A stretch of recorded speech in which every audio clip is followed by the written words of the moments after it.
puikiai jaučiuosi, labai smagu gyventi.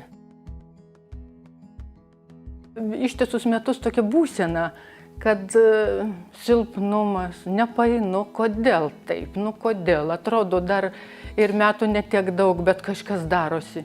Ryte atsikeliu ir jau einu praustis, grįžti jau reikia į darbą rengtis, nėra jėgų tiesiog, nėra. Ir tos jėgos kasdien seko. Na ir žinoma, pas gydytojus vaikštinėjau ilgai, gal metus. Diagnozių buvo N, bet niekas nepasitvirtino, kol paskui buvo sugalvota, kad vis dėlto reikia kepenėlės patikrinti. Na ir rezultatas hepatitas C. Man atėjo tas malonumas 92 metais pasirodo, kai buvo nustatyta venų operacijos metu. Operavo kojų venas ir pasirodo, po 8-9 metų man jau pasireiškė tokios būsenos, kad man jau tikrai hepatitas nustatytas 2000 metais. Na, gydymas pirmas buvo gan nesėkmingas, paskui buvo papildomi vaistai ir vėl nesėkmingas, tai tęsiasi 3 metus, tada dar ir vaistų nebuvo tokių efektyvių. Na ir paskui vėl tyrinėjau, kraujas buvo siunčiamas į Londoną ir iš ten gautas atsakymas, kad mane aplankė nepaprastas, o pirmo genotipo, pirmas B genotipo virusas ir jis sudėtingas, labai pasirodo, sunkiai pasiduoda gydymui. Nuo šitų vaistų, kuriuos gavau jau 4 kartą, tai būsena tokia pasidarė labai negera. Pasidariau dirgli ir irzli, viskas erzino aplinkui. Žinot, darban reikia, namie pareini vėl, viskas erzina, taip neprotingai erzina. Ir pati suvokiu, kad taip elgtis nereikia, bet tokia sproginėjanti pasidariau. Na kągi, čia pasirodo vaistų pasekmės. Bet ačiū Dievui, šeima mane suprato ir viskai pasižiūrėdavo į mane tokiom akim. Aš matydavau iš jų akių, kad jie supranta, kad greit manęs neteks. Tai aš dar labiau užsispyriau. Galvoju, vis tiek kaip nors, vis tiek, nugalėsiu.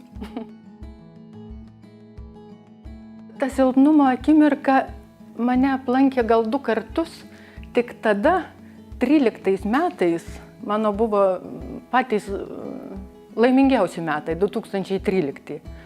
Nes man pasiūlė profesorė Jančorienė gydymą eksperimentinį. Ten naujausi vaistai ir tiesiog, taip grubiai kalbant, pabūt triušiuku, kaip aš sakiau, pabūsiu triušiuku, tiek jau tos, nes neturiu iš ko rinktis. Na ir tada 8 mėnesius turėjau naudoti vaistukus tokius gan kurie tiesiog išvesdavo iš pusiausvyros. Tai buvo tokių porą momentų, kai tikrai šeimyna visa išėjusi, aš namie, nelabai pasikeliu, ašaros pabyra truputį, bet galvoju, ne, kaip nors. Nu ir žinoma, patarė nuo depresijos truputį vaistukų panaudot, bet aš juos panaudojau gal tik savaitę. Paskui galvoju, reikia kažkokią veiklą vis tiek užsiimti. Negaliu gulėti ir žiūrėti. Mėgau iš pradžių knygas skaityti, bet paskui ir knygos erzint pradėjo. Paskui pagalvojau, šeimynai darysiu pietus, mėgstu suktis virtuviai.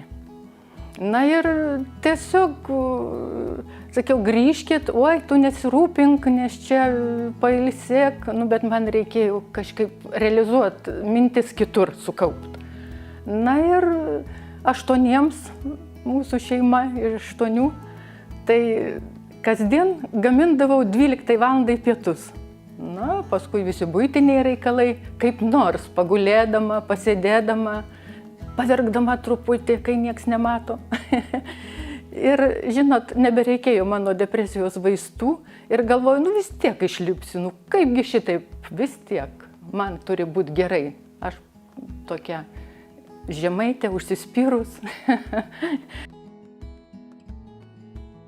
Džiaugiuosi ir dabar hepatitas C pasirodo galima išgydyti per 10 dienų, jeigu jis nėra pirmo genotipo, ten 2, 3, 4. Tai stebuklas, tai džiaugtis ir nebijot kreiptis, bet atsiduot gydytojui reikia 100%, kadangi tik tai jie supranta ir jie žino ir vykdyti malonūs, nemalonūs jausmai, bet klausyti gydytojų. Savo gydytoją, profesorę Jančorienę, tai vadinu angelu. Angelas, čia mano angelas, kuris išgelbėjo man gyvenimą. Hepatitas C jis tolygus vėžiui, jeigu jo negydysi. Taip kad dabar kreiptis, nebijoti ir tiek. Taip kad kasgi savim pasirūpins, tik tai pats.